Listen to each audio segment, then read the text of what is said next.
Well, good morning. I stand before you today with one unmistakable message about Operation Epic Fury. America is winning, decisively, devastatingly, and without mercy. Under the direct command of President Trump, the War Department unleashed this operation early Saturday morning, just 4 days ago, which means we need to remember two things. First, we are only 4 days into this. Metrics are shifting, dust is settling, and more forces are arriving. It's very early, and as President Trump has said, we will take all the time we need to make sure that we succeed. Second, we are only 4 days into this, and the results have been incredible. Historic, really. Only the United States of America could lead this, only us. But when you add the Israeli Defense Forces, a devastatingly capable force, the combination is sheer destruction for our radical Islamist Iranian adversaries. They are toast, and they know it.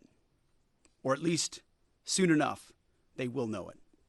And we have only just begun to hunt, dismantle, demoralize, destroy, and defeat their capabilities, just 4 days in. Starting last night and to be completed in a few days, in under a week, the two most powerful air forces in the world will have complete control of Iranian skies, uncontested airspace. I hope all the folks watching understand what uncontested airspace and complete control means. It means we will fly all day, all night, day and night, finding, fixing, and finishing the missiles and defense industrial base of the Iranian military, finding and fixing their leaders and their military leaders, flying over Tehran, flying over Iran, flying over their capital, flying over the IRGC, Iranian leaders looking up and seeing only U.S. and Israeli air power every minute of every day until we decide it's over. And Iran will be able to do nothing about it. B-2s, B-52s, B-1s, Predator drones, fighters, controlling the skies, picking targets. Death and destruction from the sky all day long. We're playing for keeps. Our warfighters have maximum authorities granted personally by the president and yours truly. Our rules of engagement are bold, precise, and designed to unleash American power, not shackle it. This was never meant to be a fair fight, and it is not a fair fight.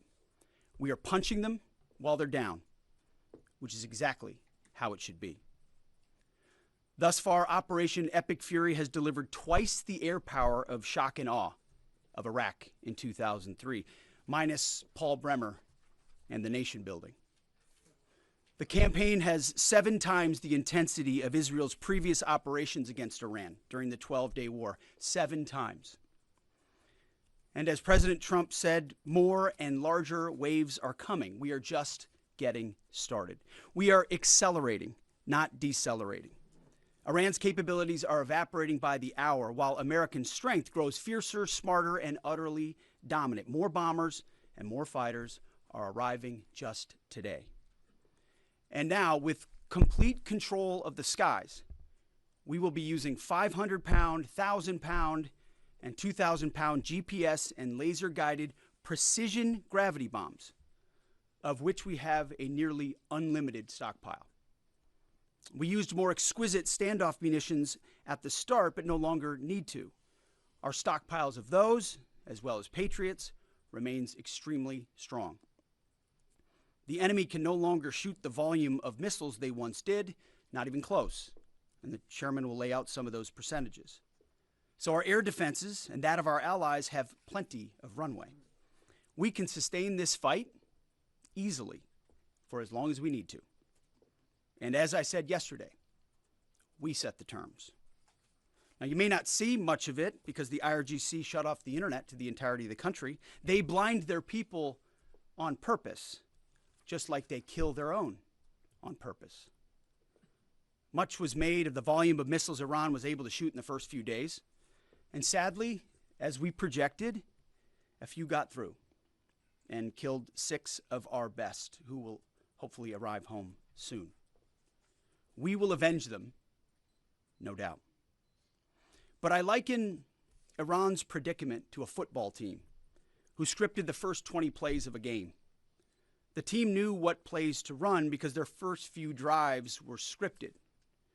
But now that the game has started and the blitz is on, they don't know what plays to call, let alone how to get in the huddle and call those plays. Iran's senior leaders are dead. The so-called governing council that might have selected a successor, dead, missing, or cowering in bunkers, too terrified to even occupy the same room. Senior generals, mid-level officers, enlisted ranks, they can't talk or communicate, let alone mount a coordinated and sustained offensive. That's not great for morale. The Iranian Air Force is no more, built for 1996, destroyed in 2026. The Iranian Navy rests at the bottom of the Persian Gulf. Combat ineffective, decimated, destroyed, defeated, pick your adjective. In fact, last night, we sunk their prize ship, the Soleimani. Looks like POTUS got him twice. Their Navy, not a factor. Pick your adjective, it is no more. In fact, yesterday, in the Indian Ocean, and we'll play it on the screen there, an American submarine sunk an Iranian warship that thought it was safe in international waters. Instead, it was sunk by a torpedo. Quiet death. The first sinking of an enemy ship by a torpedo since World War II. Like in that war, back when we were still the War Department, we are fighting to win. Also, yesterday, the leader of the unit who attempted to assassinate President Trump has been hunted down and killed. Iran tried to kill President Trump, and President Trump got the last laugh. Now, this is not a mission accomplished situation. This is simply a reality check. The combination of U.S. and Israeli intelligence and combat power will control Iran, and will control it soon. Sure, Iran will still be able to shoot some missiles and still be able to launch one-way attack drones at civilian targets, and their proxies will attempt to attack our embassies, bases, and soft targets. They are terrorists, after all, and they need to target civilians because they can't fight toe-to-toe. But we will find them, and we will kill them. This is what the fake news misses. We've taken control of Iran's airspace and waterways without boots on the ground. We control their fate. But when a few drones get through or tragic things happen, it's front page news. I get it. The press only wants to make the president look bad, but try for once to report the reality. The terms of this war will be set by us at every step. As I said Monday, the mission is laser focused. Obliterate Iran's missiles and drones and facilities that produce them, annihilate its navy and critical security infrastructure, and sever their pathway to nuclear weapons. Iran will never possess a nuclear bomb, not on our watch, not ever. And this is why President Trump's moral clarity on Iran today is so vital. Unlike the past, where vague red lines and endless negotiations let Iran fund terror and inch ever so slightly toward a bomb, this president sees the threat plainly and acts decisively. No more half measures, especially when Iran is at its weakest. No more letting Tehran play for time while our people pay the price. His leadership ensures that we finish what we start and that we protect our warfighters by crushing the enemy before they can strike again. Our offensive operations, refined through months of relentless preparation, are unstoppable. And our defensive efforts are unprecedented. We have from the start put the protection of our troops ahead of everything else. Before we very publicly built up offensive combat power, we quietly ensured that our defensive posture and power was in place. And as we built up offensive combat power, we moved the vast majority of American troops Over 90% of Americans that were on our bases, what we say off the X, out of the range of Iranian fire. Our defensive shield is equally formidable, the most sophisticated air and missile defense network ever fielded. Thousands of Iranian missiles and drones have been intercepted and vaporized. Tens of thousands of American and allied lives protected. We have pushed every counter-UAS system possible forward, sparing no expense or capability. And like I said, this does not mean we can stop everything, but we ensured that the maximum possible defense and maximum possible force protection was set up before we went on offense. In closing, as President Trump told German Chancellor Merz yesterday, Iran negotiated in bad faith, stalling, scheming, and preparing to strike. And we acted decisively to defend our people, our interests, and our allies. President Trump took bold action, putting America first, the kind of bold action that the American people elected him to execute. To our steadfast partner, Israel, your mission is being executed with unmatched skill and iron determination. Fighting shoulder to shoulder with such a capable ally is a true force multiplier and a breath of fresh air. We salute your courage and your contribution. 4 days in, we have only just begun to fight. America fights to win, and in Operation Epic Fury, we are. May God's providence cover and protect our troops always. And with that, I turn it over to the chairman. Thank you, Mr. Secretary, and good morning, everyone. Thank you for being here. I'm here today to provide the American people and those of you in this room an update on Operation Epic Fury. First, it's with profound sadness and gratitude that I share the names of 4 of our 6 fallen heroes, all from the 103rd Sustainment Command, U.S. Army Reserves out of Des Moines, Iowa. Captain Cody Cork, Sergeant First Class Noah Tegens, Sergeant First Class Nicole Amore, and Sergeant Declan Cody. To the families of our fallen, we grieve with you today, and we look forward to welcoming your family members home at Dover in the coming days. Out of respect for the other families, we'll withhold the release of their names until next of kin notification is complete. And either myself or Admiral Cooper will release those names as soon as we can ensure that all of those families have been properly notified. To our Gold Star families, to our wounded warriors and their loved ones, we will never forget your sacrifice. Our nation stands with you, and we are eternally grateful for your courage, your resiliency, your devotion to this mission and to our nation. As the Secretary said, we're 4 days in, 103 hours into this campaign. The operation was again launched with clear military objectives designed to dismantle Iran's ability to project power outside of its borders, both today and in the future.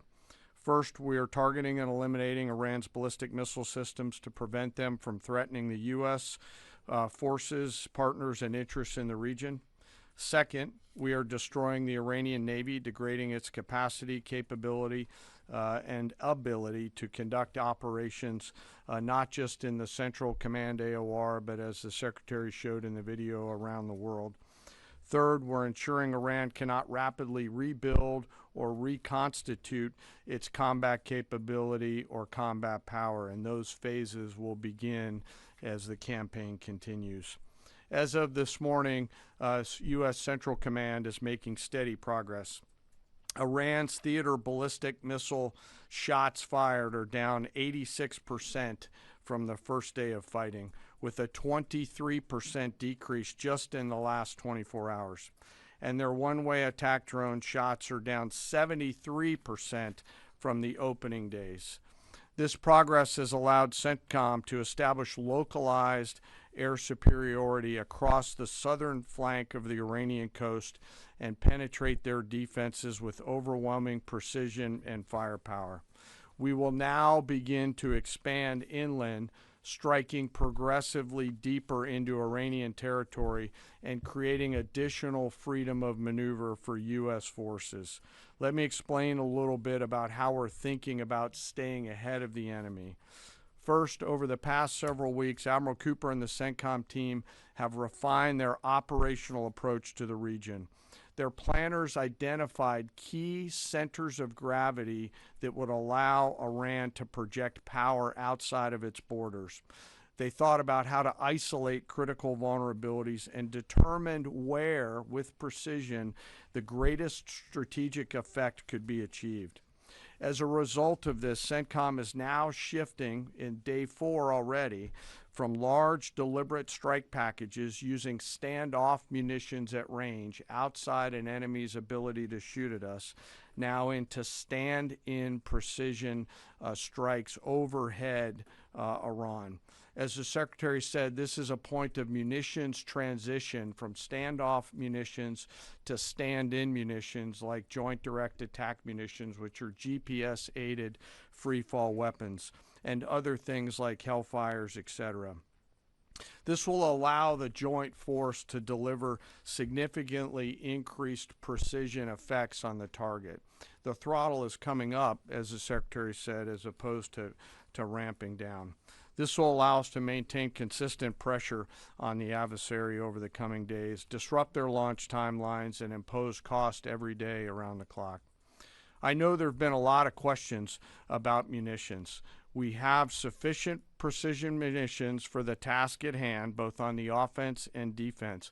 But I want to tell you, teammates, as a matter of practice, I don't want to be talking about quantities. And I know there's been a great debate about that, and I appreciate the interest, but just know that we consider that an operational security matter. Let me flip to the map here.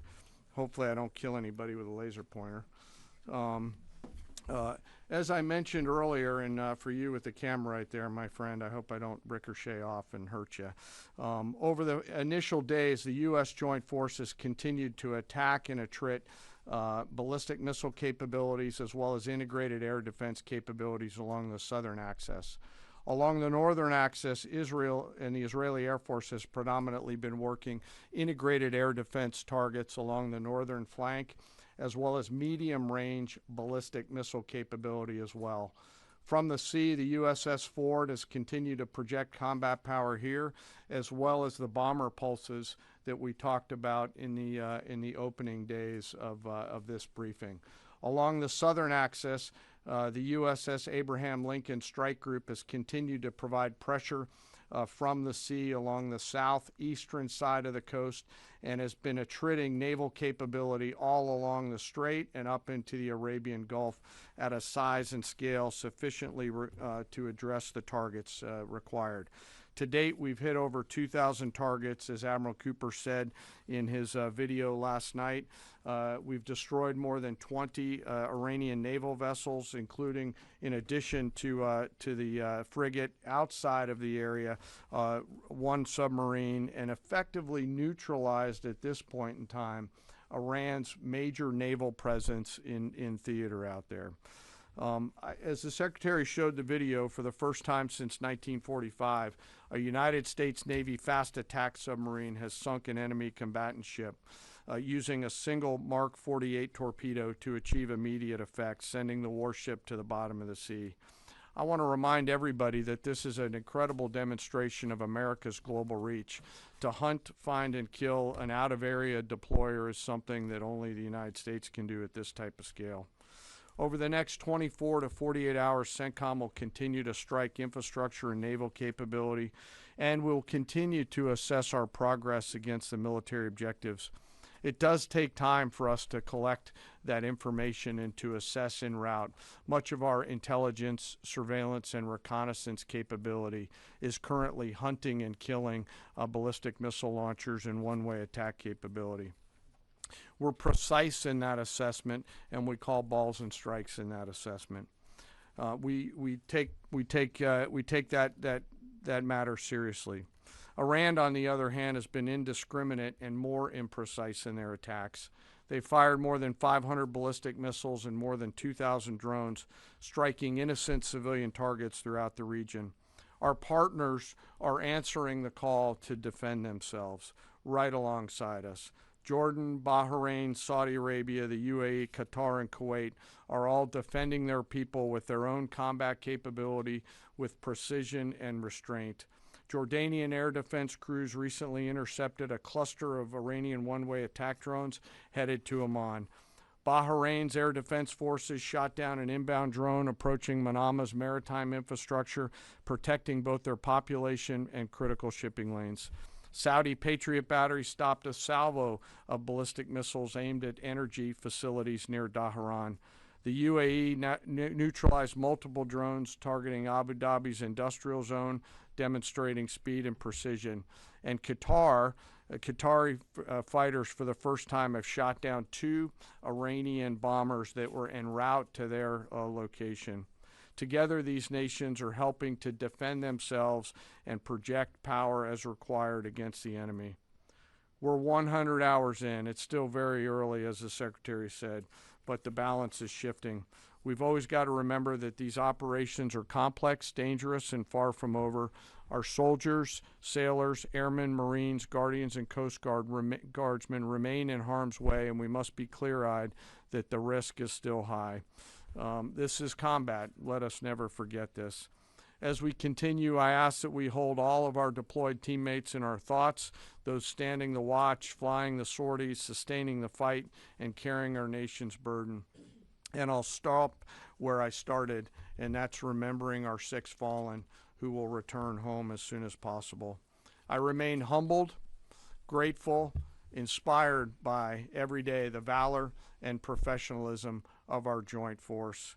They are quiet professionals through and through, out there doing America's work through the day and through the darkness. And with that, I'll take your questions along with the Secretary. Go ahead. What do you assess the enemy's control and command status is right now? And can you broadly describe our decisive point in this operation? Well, I won't describe the decisive point in the operation because that would tell the bad guys what it was. That's a good question, though. I appreciate the question. There's C2 structures in a bad way. Admiral Cooper's been continuing to pressure C2 at the IRGC C2 and other military elements, and will continue to do so. Thank you for the question. Thank you, Secretary Hegseth. Mary Margaret with the Daily Wire. Couple questions for you and then one for General Kane. Can you tell us more about how we took out the leader who was the leader of the group that was trying to assassinate President Trump? And then Turkey's defense ministry says NATO air defense systems intercepted an Iranian ballistic missile headed towards Turkish airspace. Could this trigger NATO's Article 5, and was it the U.S. who shot it down? On the first question, we've known for a long time that Iran had intentions on trying to kill President Trump and or other U.S. Officials.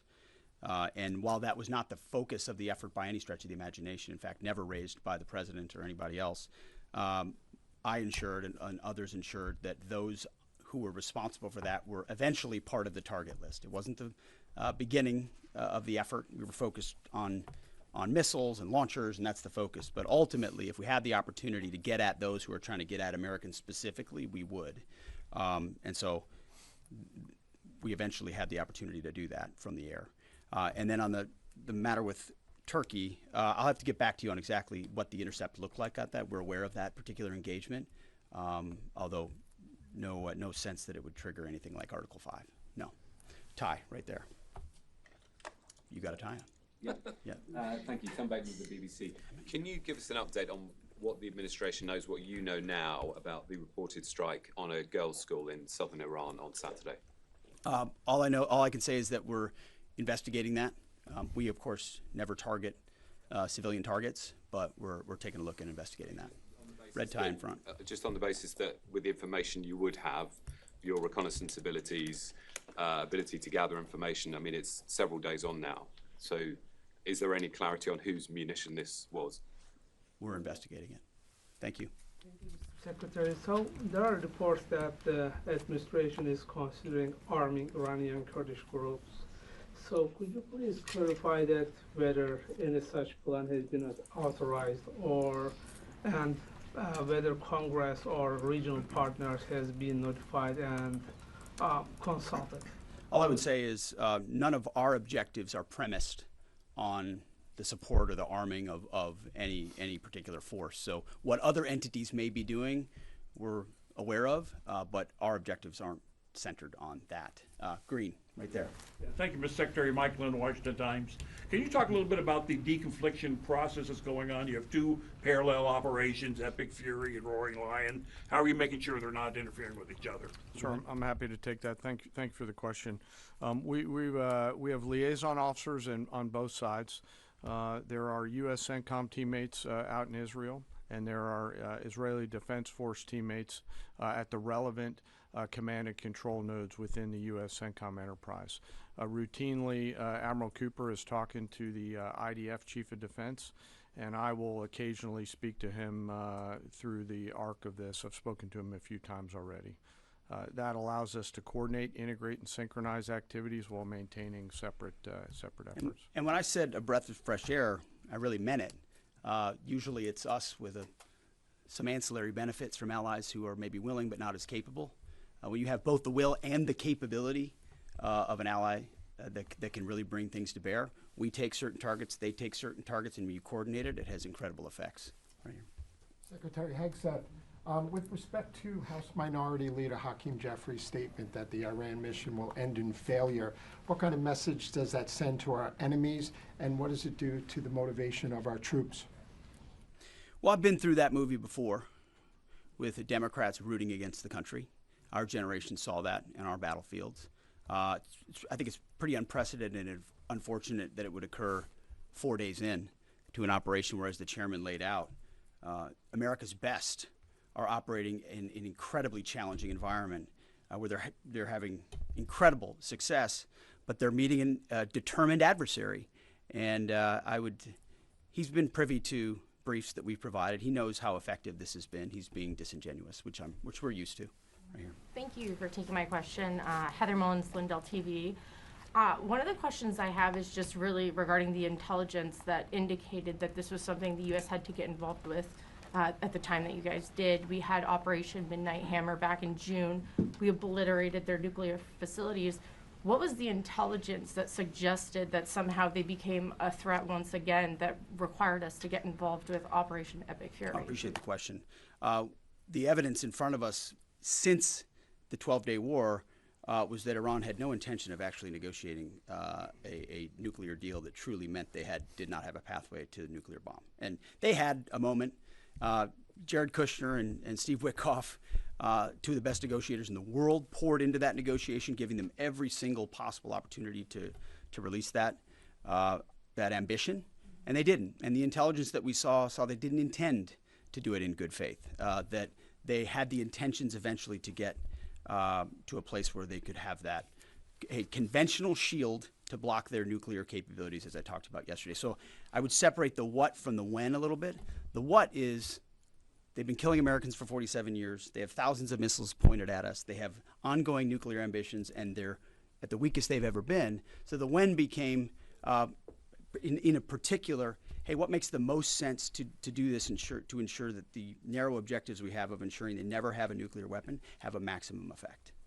Yes, right here. Thank you, Secretary Hegseth. I had two questions. First, what is your message to Iran's allies, namely Russia and China, who have called for an immediate end to hostilities? I don't have a message for them, and they're not really a factor here. And our issue is not with them. It's with the nuclear ambitions of Iran. Absolutely. And are any so-called fully autonomous weapons or other AI tools being used in Operation Epic Fury? We've got a lot of autonomous systems, or systems that drones and others incorporated with smart AI aspects to them, but a lot of which I can't talk about here. Yeah. Yellow, right there. Yes, ma'am. Thank you very much, Mr. Secretary. As you know, China is accusing the United States of invading in Iran, a sovereign nation, and North Korea, which cooperates with Iran on nuclear development, has declared its commitment to protecting Iran. What is the United States' strategic response to this? And I have a second one. How many allies joined with the United States to fighting against Iran? Do you have any numbers? Well, I think what you're seeing right now is a response in the region to the belligerence of Iran and the willingness of them to target civilian airports, civilian hotels, civilian locations, civilian oil infrastructure of their Gulf neighbors who would have preferred not to be in conflict, didn't want to, but now realize that this is something that has to be dealt with. So whether it's UAE or Qatar or Bahrain or Kuwait or Saudi, on different levels, they're reaching out to us, whether they're going on offense, which they are, whether they're giving us additional access, basing, and overflight. We're working very closely and collaborating with them. Also on air defenses. The air defense capabilities of those countries are significant, and when combined with ours and we coordinate, it brings simplicity to the shot doctrine, so we make sure we're using less munitions but being more effective with what we shoot at. And as it pertains to other countries, I'll sort of give the same question. They don't really bear on the case of Iran. We're going to deal with Iran's nuclear ambitions, and that'll send plenty of signals in the process. Right there. Purple. Are you going to help get Americans out of the region? Thank you so much, Mr. Secretary. I have two questions. One question for you and the other question for Mr. Chairman. You ruled out that you are not engaging with the Kurdish forces, Iranian Kurdish forces, to incursion from the Kurdistan region to Iran. But now and today, Iranian said that under threat in the Kurdistan region, they said clearly if there is any incursion from the Kurdistan region, they will attack all the Kurdistan region and go war with the Kurdistan region. What's your comment on that? And a question for Mr. Chairman. Given comments that the U.S. forces might be deployed if necessary, under what specific conditions would you determine that deploying U.S. boots on the ground is necessary, and how would such a decision support and advance your stated strategic goals? Well, I'm not going to comment on U.S. boots on the ground. I think that's a question for policymakers, and I don't make policy, I execute policy. I will say on the question in the back corner about helping Americans get out, first, it's a great opportunity to encourage everybody in the region to go to the State Department and register. Secretary Rubio's been trying to get that word out, and I'd ask you to help us with that, to have folks register. We've also opened up space available seats as C-17s and other airplanes come in to try to help folks get out. But that's really a State Department matter, but to answer your question, that's what we've been doing. Absolutely. Last question right here. Secretary Hegseth, thank you. Reagan Reese with the Daily Caller. You touched on this in your opening remarks, but I'm hoping you could expand on it a bit. It's been reported that Iran might be trying to outlast our ability to intercept their missiles. It sounds like you guys are saying they don't have the ability to do so. Is that the case? Can they outlast us in their ability to do that? Iran cannot outlast us. We're going to ensure through violence of action and our offensive capabilities and our defensive capabilities, as I said, that we set the tone and the tempo of this fight. That's why stories and speculation about different things that try to make it look like we're limited in what we can do. The only limits we have in this is President Trump's desire to achieve specific effects on behalf of the American people. And that's why we don't talk about, you can say 4 weeks, but it could be 6, it could be 8, it could be 3. Ultimately, we set the pace and the tempo. The enemy is off balance, and we're going to keep them off balance.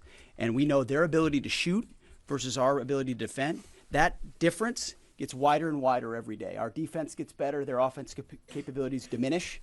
As we are going into ammunitions that we, as we said, have tens of thousands of and can drop unlimited supplies on with even more effects than the standoff munitions we have now, which is why when we say the throttle's going up, the throttle's going up and it's going to stay on high. Thank you all very much. Appreciate it.